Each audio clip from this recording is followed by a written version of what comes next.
Hi, welcome once again. I'm Pastor Dave, and I'm excited to be back on Lindsey's newsletter. So I hope you've been enjoying the videos for the last few weeks. And, we just want to kind of keep you up to date on what's happening. And obviously, Lindsey has a ton of information, and he does an amazing job in keeping you informed on the world headlines and having some insight from the elites of the world. And every so often, something happens that doesn't get a whole lot of coverage, and people aren't aware of it.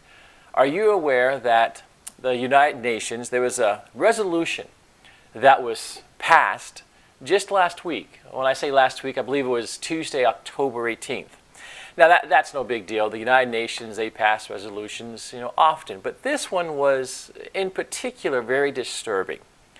Before I kind of talk about the resolution and about the United Nations, let me back up a little bit and just give you a brief history on this, because not a whole lot of people understand the United Nations and when it got together, and we kind of understand the purpose, but there's some confusion there. So basically, I'm going to take you back to World War I, and when that ended, what we had was the League of Nations, and that was formed after the Paris Peace Conference, January 10th of 1920, and at its prime, at its peak, the League of Nations had 58 nations involved with it.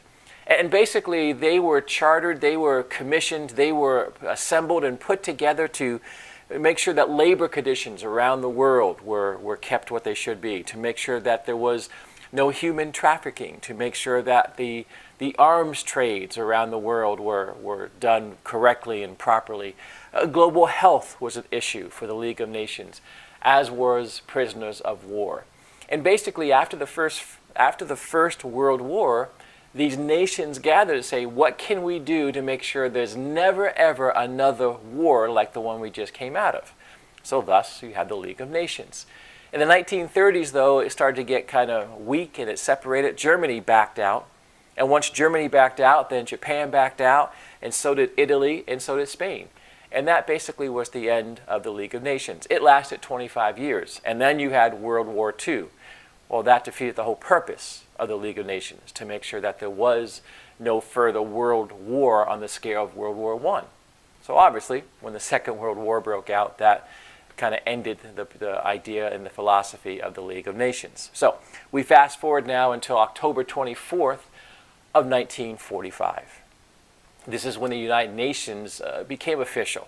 They were working on their charter and such for about a year, but in October of 45 is when they became an official United Nations. And they have their main offices is in Manhattan, right here in New York City in America. They also have offices in Geneva, Nairobi, and Vienna. So it's a worldwide organization, obviously. But when you if you go on their website and look at their purpose, why do we have the United Nations? Again, it's to keep peace around the world. It's to help make sure that human rights are enforced properly. They come together to help any kind of aid that is needed because of disaster, natural disasters, or famine, or whatever may happen. So they come around, they help out countries that are in need. They come together and they make sure that there's economic prosperity. So all nations come together. And there's several branches of the United Nations. Maybe you've heard of the Security Council. That makes the news every fall because in Manhattan and New York, world leaders come to America for the United Nations General Assembly. So that is something that people hear. The Security Council is the one that passes resolutions. So if something happens in the world, and it's kind of like putting sanctions on a nation, the Security Council is the one that's behind that. You have the Economic and Social Council. You have the International Court of Justice. All that is part of the United Nations. You also have the World Bank Group. You have the World Health Organization, WHO, Ebola, and when those type of things come up, West Nile virus, you get these releases from the World Health Organization. You say, well, who are they? That's all part of the United Nations. Then you have UNESCO and UNICEF. Now, UNESCO is what I want to talk about, because this is the group that pursued and had the resolution passed on this past Tuesday, a week or so ago. On October 18th, the UNESCO, which stands for United Nations Educational, Scientific, and Cultural Organization, UNESCO came together and they passed a resolution by a vote of 23-6. And basically what this resolution says is that the Temple Mount area in Israel and the Western Wall area in Israel should no longer be called by its Jewish name. It should be called by its Islamic name. And they were saying that the Temple Mount area, the Western Wall, the entire area, that whole structure, that whole section should be completely Muslim. And there should be no Christian roots, there should be no Jewish roots to it. Now that was the resolution that was brought up, and it passed 23-6. Mexico is one of the nations that stood behind it. In fact, Mexico really wanted to push it even further and make sure that there was no Christianity or Catholic or Jewish background to it. The Prime Minister of Israel, Benjamin Netanyahu, came out and he said to say this, to say that there is no Jewish connection to the Western Wall area would be like saying that China has no connection to the Great Wall of China. Netanyahu said it would be like saying that Egypt has no connection to the pyramids. It's ridiculous.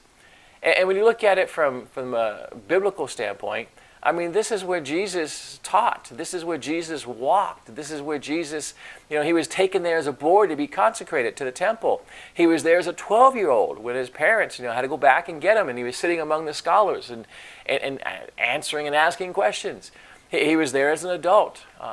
One of the Feast of Tabernacles times is when he gives his the great teaching of whoever's thirsty, come for the living water. Happens on the 8th day, a very special day in the Feast of Tabernacles. And that adds more to this whole story. Because as the United Nations, as this group was getting together to pass this resolution, what do you think the Jewish people were doing? They were celebrating the Feast of Tabernacles. And this is where they put up temporary shelter for a week. And they celebrate and they remember the time that God led them through the wilderness and He provided for them. So they put these shelters, these temporary shelters with palm branches on the roof, and they eat their meals there for a week, and they sleep there, and they just remember how God led them. And now they're doing the Feast of Tabernacles while the Jewish people were celebrating and rejoicing and remembering. The United Nations is passing a resolution against that. When you go back to the United Nations and how they've been against Israel, it just sticks out so badly. Last year, in 2015, there was 20 resolutions against Israel. Again, a resolution is something where it's a slap on the hand. We're noticing, we're making sure that you understand what you're doing is wrong. We have a problem with what you're doing. Now, there was 20 passed against Israel. And to understand that, you have to understand how many were passed against the entire rest of the world.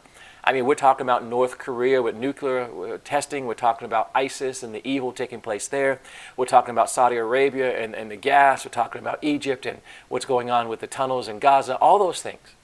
There was 20 resolutions passed against Israel.